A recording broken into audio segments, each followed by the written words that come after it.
Right to arrest जो FBR को ये गवर्नमेंट देने जा रही है, ये इंतहाई ज्यादती है किसी भी कारोबार के लिए।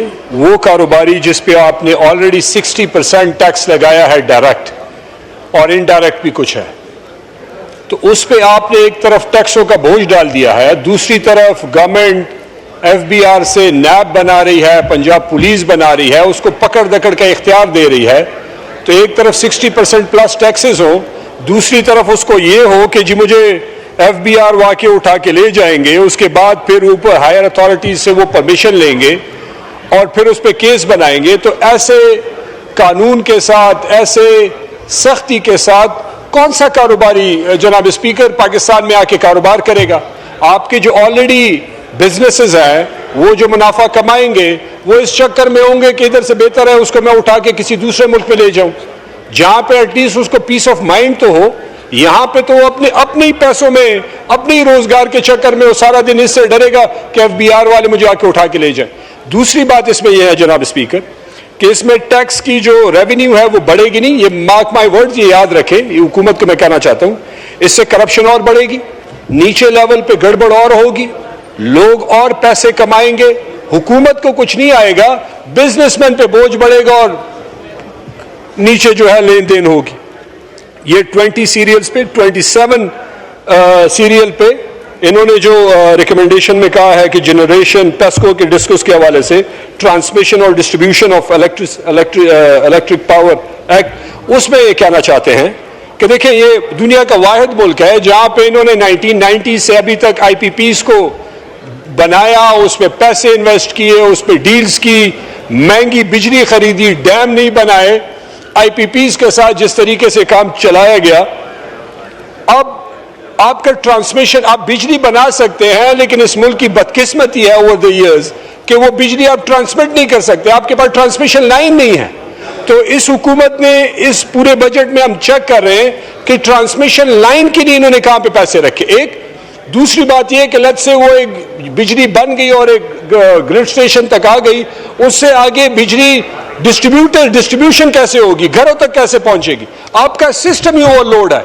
तो बजाय ये कि आप और टैक्सेस लगाएं और बोझ बढ़ाएं, मेहरबानी करे हुकूमत और उसमें उन जगहों पे इन्वेस्ट करे जहां पे लोगों को रिलीफ मिले। देखें इस वक्त 76,000 पोजीशन डेस्कोज में जितने भी पूरे पाकिस्तान में पेस्को और सारे पोस्ट खाली हैं। हुकूमत का कोई प्लान नहीं है कि वो उन पोस्टों पे हायरिंग करे, क्योंकि कहते हैं ये कंपनीज पैसे नहीं बना रही बल्कि नुकसान में है। तो भाई जब आप लोगों को हायर करेंगे, लाइनमैन हायर करेंगे, बाकी लोगों को हायर करेंगे, तो वो जाके लाइन ठीक करेंगे, चोरों को पकड़ेंगे, बिल इकट्ठा करेंगे, सिस्टम इंप्रूव होगा। खैबर पख्तूनख्वा में तो वैसे भी लाइनमैन नहीं है, कुछ भी नहीं है, वहां पे लोग तकलीफ से दो चार हैं, बिजली का बुरा निजाम है, पूरे 3-3, 4-4, 5-5 यूनियन काउंसिल्स में आप पे कहीं पे वहां पे आपको पेस्को का स्टाफ नजर नहीं मिलता। लोग अपने पैसों से, बल्कि पार्टी वर्कर्स पेस्को की ड्यूटी कर रहे हैं जी, हमारे सारे तहरीक इंसाफ वाले और बाकी। तो जुल्म का निजाम है वल्लाह। तीसरा जो 67 नंबर पे है जिसमें इसमें सेनेट रिकमेंडेशन में है, तो देखें हेल्थ में इनकी जो इनकी इन्होंने इन्वेस्ट किया है, या हेल्थ का बजट देख लें, एजुकेशन का बजट देख लें, तो इंतहाई अफसोसनाक है। कोई 31 बिलियन हेल्थ में है, कोई 112 बिलियन इनका एजुकेशन में है। तो अगर आपका एजुकेशन में आप पैसे नहीं बढ़ाएंगे, हेल्थ में आप पॉलीक्लिनिक चले जाएं, आप यहाँ पे शिफा चले जाएं जनाब स्पीकर, वहां पे लोगों के और अस्पतालों के, सिर्फ इस्लामाबाद का हाल देख लें तो इस हुकूमत की असलियत आपको वहां पे नजर आ जाएगी कि वहां पे लोगों को जानवरों से बदतर ट्रीट किया जाता है, क्योंकि वहां पे फैसिलिटीज नहीं है, वहां पे बोझ है, वहां पे लोड है, नया कोई प्लान हुकूमत का नजर नहीं आ रहा। इसके साथ साथ टीचर्स पे जो इन्होंने टैक्स, जो 25% रीबेट था जनाब स्पीकर, वो खत्म कर दी इस जालिम हुकूमत ने। तो आपके रिसर्चर्स, आपके एकेडेमिया, उनका तो आपने बेड़ा गर्क कर दिया। वो जाके यूनिवर्सिटीज कॉलेज से निकल के वो प्राइवेट सेक्टर में नौकरियां करेंगे, तो आपकी तो यूनिवर्सिटीज और कॉलेजेस खाली हो जाएंगे। तो आप कैसे इस मुल्क को आगे ले जाएंगे? ब्रेन ड्रेन ऑलरेडी हो रहा है, हुकूमत का उस पर कोई परवाह नहीं है। तो मतलब इस पे भी थोड़ी सी सोचने की जरूरत है। दो रिकमेंडेशंस जो सेनेट की अच्छी आई हैं, एक 81 जिसमें आपका कस्टम ड्यूटी, सेल्स टैक्स वगैरह, वो सेनेट रिकमेंडेशन के उसको 50% कट किया जाए।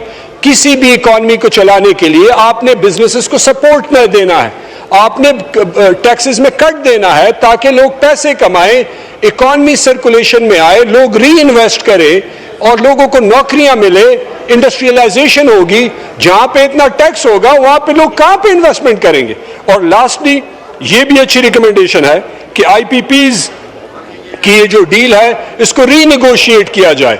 ये बिल्कुल ठीक बात है, क्योंकि ये जो आपके कैपेसिटी पेमेंट्स हैं वो गर्दिशी कर्जे हैं तकरीबन 2,000 अरब, वो तबाही की तरफ लेके जा रहे हैं। तो जनाब स्पीकर, हुकूमत को थोड़ा सोचना चाहिए और इसमें थोड़ी तवज्जो देनी चाहिए और उसको रीनेगोशिएट के लिए उसको तवज्जो देनी चाहिए। क्लास को, पेंशनर्स को जो 90 क्लॉज है उसमें रिलीफ देने की बात की गई जनरल रिकमेंडेशंस में, साथ साथ जो जरूरी बात की गई कि इंसेंटिवाइज किया जाए फार्मर्स को 100 पे, उसमें जिक्र आया, और भी जगहों पे 72 पे भी जिक्र आया। लुबे लुबाब इसी तरह की चीजों पे आया कि अवाम के लिए वो मेजर्स किए जाएं जिसकी इस वक्त की जरूरत है। प्रॉब्लम क्या है कि पहलगाम के बाद हम अपने फोकस को लूज कर रहे हैं। पहलगाम के बाद इंडिया ने क्या किया कि अंडर वाटर ट्रीटी पे हाथ डाला है और वो अब प्लान क्या कर रहा है कि अगले 2-3 साल में तमाम जो इंडस का पानी है वो दरियाए जमुना तक ले जाना चाह रहा है। उसके बदले में हमने कितनी डैम्स कितनी डैम्स के लिए एलोकेशन की है वो इनसफिशिएंट है। यहां मुझे अक्टूबर 2021 याद आ जाता है। अक्टूबर 2021 क्यों याद आ जाता है? क्योंकि उस वक्त चेयरमैन इमरान खान ने अनवील किया था डेकेड्स ऑफ डैम का प्रोजेक्ट, और वो अगर डेकेड्स ऑफ डैम का प्रोजेक्ट परसू होता तो आज हमारी वाटर सिचुएशन डिफरेंट होती जी। और हम कम से कम जो है ना 11 मिलियन एकड़ फीट और आबाद करने की सूरत हाल में होते, मगर नहीं है। आज खाली इवन सेनेट रिकमेंडेशन पे जी पानी की बात पे आना चाहूंगा। डैम्स के जो हवाले से सेनेट ने कहा कि आप बढ़ाएं पैसे, उसमें देखिए K4 का प्रोजेक्ट है। इमरान खान साहब ने जिस वक्त इसे वापडा के हवाले किया था, ये $25 बिलियन का 25 बिलियन रुपए का प्रोजेक्ट था। ये सीरियल नंबर कौन सा है? ये सीरियल नंबर है जी डैम्स का 121 फंड्स फॉर डैम। ठीक। अब इसमें देखें, अब भी एलोकेशन इतनी कम है कि K4 अभी भी ऑपरेशनल नहीं हो सकेगा। क्या कराची पाकिस्तान का अहम तरीन शहर नहीं है? क्या कराची पाकिस्तान की रेवेन्यू की शारग नहीं है? क्या उससे पानी की जरूरत नहीं है? अभी भी आप चंद अरब रख के इसको ऑपरेशनल नहीं कर सकेंगे, जो कि मैं समझता हूँ सरन ज्यादती है।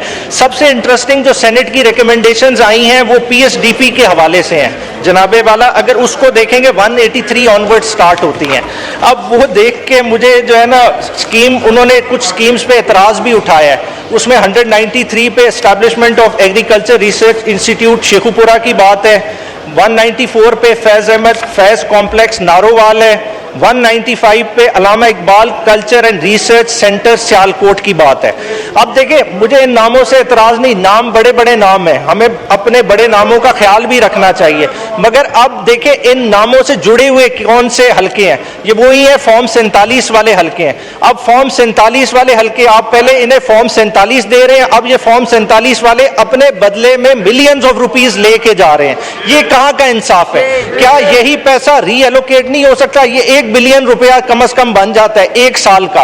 क्या देखें, अभी आपकी यूरिया के लिहाज से देख ले, पाकिस्तान की यूरिया की खपत 6.7 मिलियन टन है एनुअली। अगर यही पैसा आप डाइवर्ट कर दे फार्मर की तरफ, फार्मर आपकी लाइफ लाइन है। मैं कहता हूं आप आज के आदादो शुमार उठा के देख लें, किसान का सारे कह रहे हैं कि वीट ग्रोअर ने 2 सीजन में 2200 बिलियन रुपए का नुकसान किया है। अब उस 2200 बिलियन रुपए के बदले क्या आप 20 बिलियन की सब्सिडी यूरिया की मद में किसान को नहीं दे सकते? कम से कम इतना तो सोचें। बार बार ताना दिया गया कि जी ये इमरान खान की बात करते हैं। देखिए, इमरान खान की क्यों ना बात करें। सैलरीड क्लास की आपने क्या हालत कर दी है?